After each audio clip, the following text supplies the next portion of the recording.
Boa tarde, pessoal, tudo bem com vocês? Espero que sim.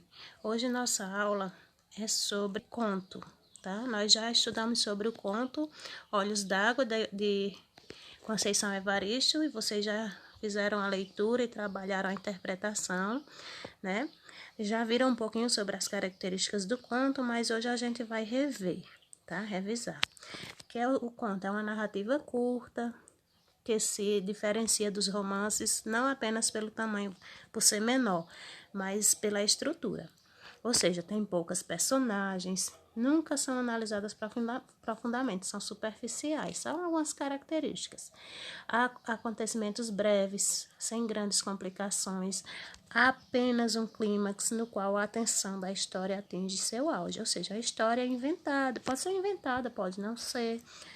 Quem escolhe é quem vai criar o conto. Primeiro, vocês leem esse conto que está aqui, vocês pausam o vídeo, aí lê esse conto que está aqui, tá?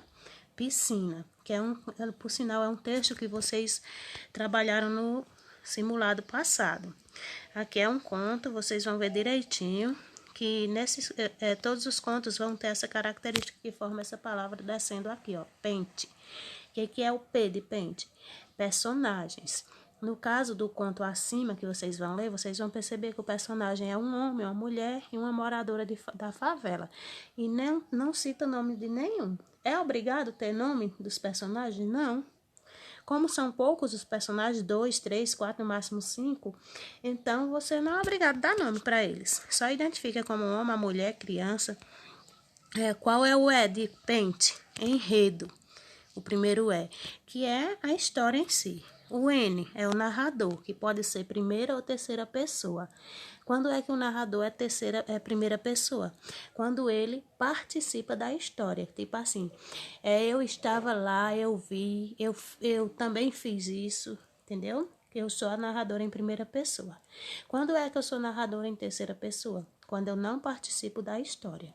Eu só conto os fatos, como se eu tivesse visto, mas eu não participei da história. Então, narradora em terceira pessoa. E o tempo? O tempo, vocês percebem nesse conto aí, lido, que o tempo, ele acontece pela manhã, num período bem curto. Uns 2 minutinhos de tempo já se passou a história.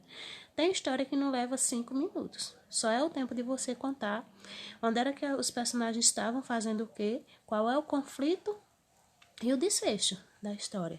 E o espaço, né? Que é onde se passa a situação. Tá certo? Então, todo conto tem a introdução, que é a apresentação do ambiente, os personagens e a situação inicial. Ou seja, onde era que estava, quem era que estava, onde era que estava e fazendo o que no começo. Depois vem o desenvolvimento, que é outro parágrafo. O que acontece, onde acontece o conflito e o clímax. O que é o conflito? É o problema e aquele momento que o problema se agrava, né? Mais ainda. Estava fulano e ciclano em algum lugar conversando, de repente chega a esposa de fulano e começa a desconfiar, pensando que fulano estava traindo com fulana. Aí já é o conflito, já começa a briga, né? Conflito. De repente, quando ciclano chega e quer bater em fulana, outra pessoa fala que estava assistindo tudo e disse que não era traição. Então, é mais ou menos assim. Então, aí, na hora que ia batendo na pessoa, é o clímax, tá? E o desfecho, a conclusão vem o desfecho. O que é o desfecho? É se a história se resolveu ou não. Pode ser um final triste ou feliz para os personagens. Você escolhe. Aí, a atividade de hoje, você vai escolher um desses temas aqui, um desses 4 temas, e vai criar um conto com ele, tá? Com o tema escolhido. Você vai usar essas características aqui, ó, que o conto tem que ter 3 parágrafos no mínimo. Não pode ser menos que 3, porque um tem que ser introdução, o outro tem que ser desenvolvimento e o outro tem que ser conclusão, tá? Então, vocês podem voltar os slides, voltar o vídeo. Eu não li o texto para não ficar muito longo, mas vocês podem ler, pausar o vídeo e ler. E depois fazer a produção, tá bom? Uma boa semana para vocês.